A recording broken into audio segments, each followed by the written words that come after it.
દિલ્હી અક્ષરધામમાં છેલ્લા 12 વર્ષમાં on an average રોજ 17,000 ફૂટફોલ છે.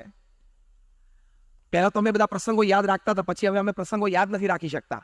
કેટલા બધા લોકોના જીવન પરિવર્તનો થયા, કેટલા ડિવોર્સીસ અટકી ગયા, મા બાપ વચ્ચેના અને સંતાનો વચ્ચેના પ્રશ્નો એના સમાધાન આવી ગયા, કેટલા લોકોની ખોટી આદતો છૂટી ગઈ, કેટલા બધાના નોનવેજ વ્યસનો ઇત્યાદિ છૂટી ગયા. આવા હજારોની સંખ્યામાં પ્રસંગો ત્યાં બન્યા. My question to you is, have you ever taken your children and family members to such places કે જ્યાં પ્રેરણાઓ મળે? તો એને સંસ્કારિત કરવા પડે તમારે. એવી રીતે ઘરમાં પણ સંસ્કારિત કરવા પડે ઇનક્રેડિબલ લાઈફ માટે. એ તમારું વર્તન. 1996માં મેં પ્રમુખ સ્વામી મહારાજ સાથે ત્યાં અમેરિકામાં હતા અને ફેમિલી શિબિર ચાલતી હતી. તે વખતે અમે સંતો ટીનેજર્સ અને યુથ સાથે પણ ગ્રુપ ડિસ્કશનમાં બેસતા હતા. એ લોકોને એવો પ્રશ્ન પૂછતા હતા કે તમને તમારા માતા પિતા વિશે શું ગમે છે અને શું નથી ગમતું, એ લખીને અમને આપે, જેથી માતા પિતાને આપણે વાત કરીએ તો કયા દ્રષ્ટિકોણથી કરી શકાય. 8, 10 અને 12 વર્ષના બાળકોએ જે વાતો લખેલી એ થોડીક વાત મારે તમારી સાથે શેર કરવી છે. એક 8 વર્ષના બાળકે લખેલું કે I don't like the way in which my parents treat my grandparents at home. કે મારા માતા પિતા જે રીતે મારા દાદા દાદી સાથે વર્તાવ કરે છે ને ઘરે, એ મને નથી ગમતો. આ ઇનક્રેડિબલ લાઈફ ના થઈ ને. ઓફિસમાં ભલે કરોડો રૂપિયા તમે કમાતા લેતા હોય, તમારા બાળકો શીખી ગયા કે અચ્છા મા બાપને આવી ટ્રીટમેન્ટ અપાય ને આવી રીતે એની સાથે વર્તાય. તમે વર્તો છો ને, 25 વર્ષ પછી સેમ ટ્રીટમેન્ટ માટે તૈયારી રાખજો. પ્રમુખ સ્વામી મહારાજને એક વખત પૂછેલું કે ઘરડા ઘર તો આપણી સંસ્કૃતિ નથી, ભારતીય સંસ્કૃતિ તો શ્રવણની સંસ્કૃતિ છે, મા બાપની સેવા કરવી જોઈએ. આપણે અહીંયા ઘરડા ઘર ક્યાંથી ચાલુ થઈ ગયા? પ્રમુખ સ્વામી મહારાજે સુંદર ઉત્તર આપ્યો. એક જ લીટીમાં એમના અમૃત અનુભવમાંથી બોલ્યા કે તમે ચાઇલ્ડ કેર સેન્ટર્સ એટલે કે બાળ ઉછેર કેન્દ્રો સમાજમાંથી કાઢી નાખો એટલે વૃદ્ધાશ્રમ એની જાતે નીકળી જશે. તો તમારા વર્તનથી તમે સંસ્કારિત કરીને ઇનક્રેડિબલ લાઈફ તમારી અને તમારા કુટુંબની બનાવી શકો છો.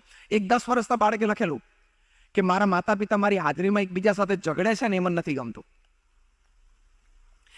એક બાળક એવું લખેલું કે મારા માતા પિતા મારા એકેડેમિક રિઝલ્ટની સરખામણી મારા પાડોશી મારા મિત્ર સાથે કરે છે, મને નથી ગમતું.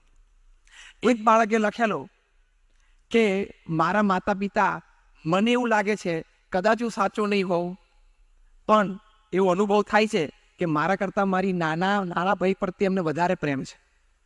12 વર્ષના બાળકે લખેલું. એટલે કઈ રીતે આપણે વર્તીએ છીએ. એક ટાઈમ્સ ઓફ ઇન્ડિયામાં અમને સર્વે આવેલો, ધ ફર્સ્ટ કર્સ વર્ડ્સ એટલે પહેલી ગાળો બાળક કોની પાસેથી શીખે છે? ઘરમાંથી જ શીખે છે, માતા પિતા પાસેથી જ શીખે છે. તો એ ક્યાં ઇનક્રેડિબલ લાઈફ તરફ આપણે ગયા? એને સંસ્કારિત કરવા પડે.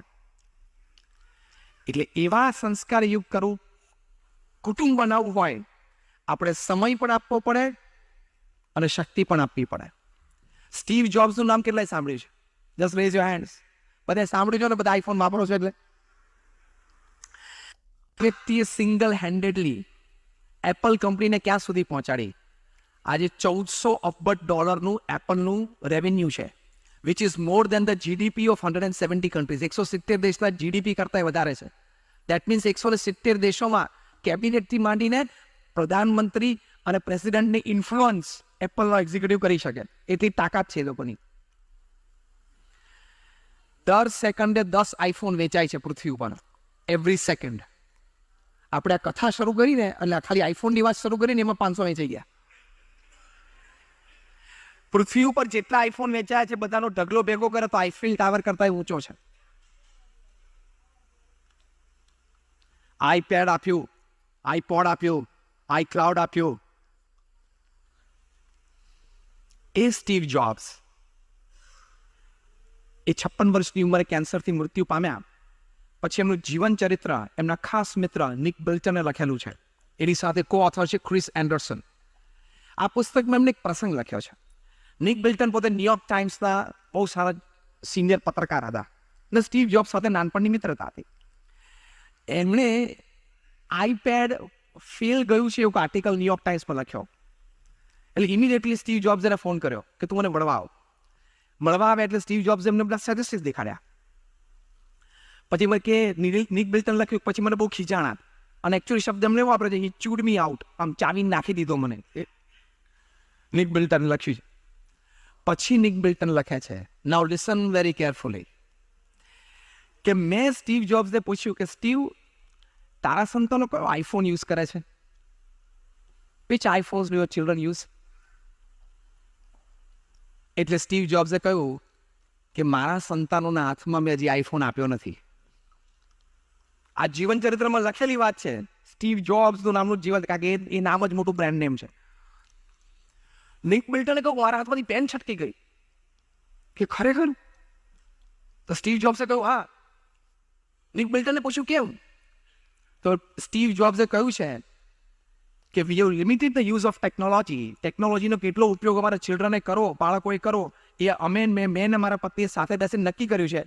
આ ડેમન, એટલે આની જે તાકાત છે મારા દીકરાનું ભવિષ્ય બગાડવાની, એ તાકાત તો મેં સર્જી છે ને આનામાં. એટલે મને ખબર છે કે આમાં કેટલી તાકાત છે, કે બાળકોને નાની ઉંમરે મેચ્યોરિટી પહેલા તમે ફોન ઉપર નેટ આપો, તેનું ભવિષ્ય કેટલું બરબાદ થઈ શકે છે મને ખબર છે. અને થાય છે ને અત્યારે બ્લુ વેલ ગેમમાં, થાય છે ને બ્લુ વેલ ગેમમાં અત્યાર સુધીમાં 200 કિશોરોએ છેલ્લા 1 વર્ષમાં આપઘાત કરી નાખ્યો. ભારતમાં પણ 5-6 કેસ બન્યા. બની શકે કદાચ તમે લોકો અહીંયા બેઠા છો, તમારા કોઈ સંતાન, ભાણિયા, ભત્રીજા પણ અત્યારે બ્લુ વેલ ગેમ રમતા હોય.